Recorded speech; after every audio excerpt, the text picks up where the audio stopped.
Oh, man. Max was in a lot of trouble there, and then just one Blade Fury just like 80%ed. Just 80%ed Riz. Dude, it's so insane. Like, the damage on Blade Fury is nuts, man. And Max knows what to do. Yo, Max, are you there? Hey, what's good? You hear me? I decided to bring out the Bladesin again. I was spec'd as a Trap Blade hybrid, which I've been running for the past month. Blades don't really have a good AR modifier, and Claw Mastery does not add to Blade Fury AR, so even though the character screen shows it does. So the only way to really get consistent hits with Blade Fury is to do a heavy dex investment. And that kind of works a double purpose, that it also gives max block with Phoenix, which is the biggest damage boost you could hope for a Bladesin. So you really want to have dexterity on a Bladesin. So it's like if I ran with 60% block, I would have AR problems. I would probably not have consistent hits, and those exchanges would look very different, where Riz would whirl on me, I wouldn't block, and I would not be able to hit him. So I decided, screw that, let me go pure Blade so I can get all the damage and AR that this build needs. But also, I knew that Riz might run Plague, so I wanted to make sure that my Poison Resist was well stacked so I wouldn't take heavy Venom damage. So I chose to go with Desk Gloves. Fleshripper hits way harder than I expected. The damage on Damage Calculator is actually more than an Ethereal Death for whatever reason. I'm not entirely sure why. Wow. It might be a dagger damage multiplier because daggers take dexterity, but I'm not sure if that's the case. So I don't know. I'm a little bit confused, but whatever it is, Fleshripper really does a lot.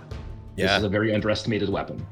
And yeah, this was the setup I ran. I used the Metal Grid for the additional resists and defense bonus.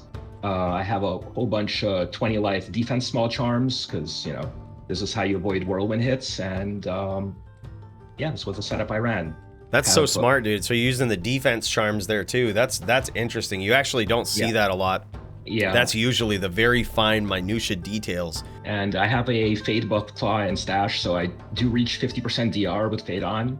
So I have 50 DR, max block, relatively high defense, and I slow his attack speed. So this is pretty safe to whirl.